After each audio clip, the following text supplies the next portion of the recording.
What is up, guys? Stark here. I'm back for another Fate video, and in today's video we are going to be taking a look at the calendar for the month of February.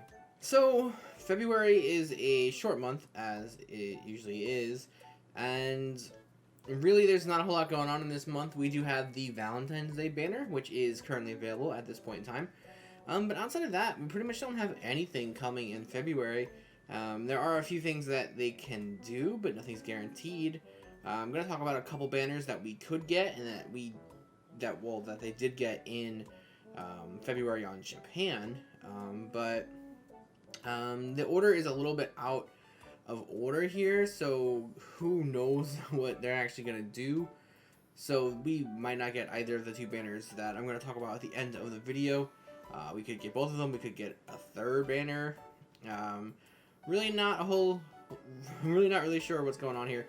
And that's mainly because one of the banners, the Interlude Campaign number 12 banner, is already out. It's almost, well, not almost over, but it's already out. And they didn't get it on JP until like the first week into February. So it kind of throws things off a little bit, but I guess if you're just shuffling the orders of the banners, it's not really that big of a deal.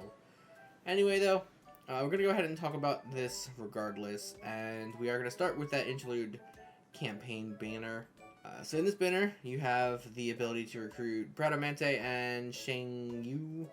I think I say his name wrong every single time he comes up, but who knows at this point. I don't really care. You guys know who I'm talking about. He's on the screen, so that's that. You do also have the chance of recruiting the story-locked 3-star caster Asclepius. So that could be like an interesting nugget there if you want to go pull for that. Outside of that, though, I really don't recommend pulling on this banner at all. You have a chance to pull for Bradamante, like, I don't know, like 4 days or something later. So there's really no reason to even try. And Shang Yu also has another rate up a little bit later on in the year, well, next month, or the end of this month. I guess it depends on when the banner comes, but relatively soon they have a chance, and they both come with a new character on top of that, so pretty safe bet there. If you want to just pass this, you have multiple opportunities to get these characters later on, so unless you're pulling for Asclepius, I would just, pass right there. Outside of that, though, we do have a new banner, which is going to be the 2022 Valentine's Day banner. This will introduce the Nintendo Switch of Fate Sei, who's going to be a 5-star archer. That will be the new character that is coming on the banner, but as traditionally with most Valentine's Day banners, they do give you quite a few servants to have the ability to pull for. So in addition to being able to recruit Sei, you could also recruit a whole bunch of other female servants. So it's split up into 2 different banners, and each day will be a different female servant rated up alongside Sei. There are 2 4-star characters that are permanently rated up, and that's going to be Marie Antoinette and Queen Sheba. So the first 2 days are going to just be Sei by herself as a solo rate up. So if you just wanted to get Sei, then this is your opportunity to pull for her without having too many other characters potentially getting in your way. Of course, you could always get baited, but this is your best bet to just get Sei. So moving on to February 2nd, there's really not any movement here as far as banners go. All the servants are still rated up the same as they were in the previous day. So really not a whole lot to talk about here. So moving on to the 3rd, this is going to be the first day of individual rate-ups for other 5-star female servants for the Valentine's Day banner alongside Sei. So the first banner is going to feature Altera, and the second banner is going to feature Quetzalcoatl, who is a story-locked character. So that's a pretty good opportunity to recruit her if you still need to get her. Personally, this is one of the ones I'm going to be pulling for because I do not have her, and story-locked characters are generally pretty hard to get outside of their initial release because they're in the story-locked banner, and people don't pull on that. So, yeah, so Altera and Quetzalcoatl are your servants. Everything else remains the same. Moving on to the 4th, we do have Orion rated up alongside Sang Zhang. those are going to be the 2 female servants for the Valentine's Day banner. On the interlude banner is just going to be Bradamante by herself. Moving on to the 5th, we have the Lancer version of Artoria Pendragon as the rated up 5-star servant. And on the 2nd banner, we have Jack the Ripper. Moving on to the 6th, we have Europa and Joan of Arc as your rated up servants for the day. Over on the interlude banner, we do have Bradamante switching out with Shang Yu as the featured servant. Moving on to the 7th, we have Anastasia rated up alongside Mordred. The 8th sees Osaka Behime and Queen Meve as your featured servants. Queen Meve is also story locked, so another good opportunity to get a story locked character there. As for the interlude banner, you do have Bradamante and Shang Yu rated up once again. Moving on to the 9th, we have Nightingale and Tamamo no Mai as your rated up servants. And this will also be the final day for the interlude banner, so if you did want either of those 2 characters, then that would be your opportunity to pull for them. But like I said, both those characters have raid ups later on. Bradamante specifically in a couple days, so probably just want to hold off on that. But if you did want to, then that would be your final day to do that. Moving on to the 10th, and we just have the Valentine's Day banner, and we have Satonai and Ganesha as your rated up servants. Moving on to the 11th, we have Artoria Pendragon rated up alongside Drake. Moving on to the 12th, as I said, we have Bradamante as the rated up servant. So, like I said, just wait until the 12th if you want in order to pull for her, and you have a chance to get Say as well.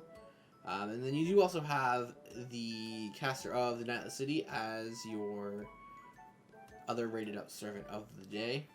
And then for the 13th and the 14th of the month, you just have Say rated up as a solo raid up. So if you missed her at the beginning of the month, you do have the opportunity at the end of the month to go ahead and recruit her. So from the 15th to the end of the month is kind of just guesswork on my part. Probably going to be wrong here, but we are going to talk about some of the banners that JP did get at the very least. The dates might not be the exact same here, but we're just going to go ahead and talk about them regardless. So the first banner that we're going to talk about is going to be the Epic of Remnants Episode 1 comic release campaign. This lasted 2 weeks and featured a bunch of servants from the Epic of Remnants. Although, most notably, it does not feature the Archer of Shinjuku, which is really interesting because it features the other Shinjuku servants. So why he's not on that banner, I really have no idea, but he's not. It's just going to be a bunch of 4-star servants. So you have Artoria Alter, Emiya Alter, the Assassin of Shinjuku, and the Avenger of Shinjuku. And they do alternate between certain days, but to start off with, all 4 of them will be rated up. So this will be the same for the next 2 days, bringing us to the 18th of February, where it's just going to be the Artoria Alter as the rated up servant by herself for the 18th and the 19th. On the 20th, we have Emiya Alter, and this will also be the same for the 21st. Moving on to the 22nd, we have the Assassin of Shinjuku rated up as the solo servant for that banner. We also do get a new banner in the 19 million downloads banner. This will feature Areshigol and Finn as rated up characters. These characters are rated up the entirety of the event, so that banner doesn't change at all. And again, this might not necessarily be on the 22nd. We might not even get it this month, but I expect that we will at some point. The 23rd still sees the Assassin of Shinjuku rated up. Like I said, Areshigol's banner does not change. We're not going to talk about that anymore. The 24th and the 25th will feature the Avenger of Shinjuku. And then the 26th, 27th, and the 28th will feature all 4 of the rated up 4-star servants. And that will bring us to the end of this banner and the end of the month. So yeah, like I said, guys, a little bit of a light month as far as the magnitude of the banners, or I guess the quantity of the banners, but the magnitude of the banners is pretty good there. Valentine's Day banner is pretty good. There's multiple servants that you can attempt to recruit. Me personally, I'm definitely looking at going for at least 2 different opportunities. Gonna be trying to pull for Quetzalcoatl, going to be trying to pull for Queen Meve. Obviously, I'm going to be trying to pull for Say as well. So I don't want to pull in a solo banner and then go back and pull like another copy of Say, trying to pull for the other copy. So I'm going to start by pulling for the Quetzalcoatl banner, and then the Queen Meave banner, and then maybe if I have to, I'll go back and do the solo banner if I still haven't gotten Say by the end of it. So the upload rates for, or the videos, I guess, for my uploads for the Say banner will probably be delayed by a few days because I'm waiting in order to pull. Outside of that, I will be pulling for a Rush Goal if we do get her this month, just to get the MP5 and be done with it, to end the meme. But yeah, guys, that is the end of this. Let me know which servants you guys are looking forward to the most in the month of February.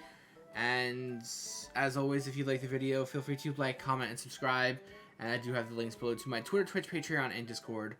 So feel free to check those out, and I'll see you guys next time.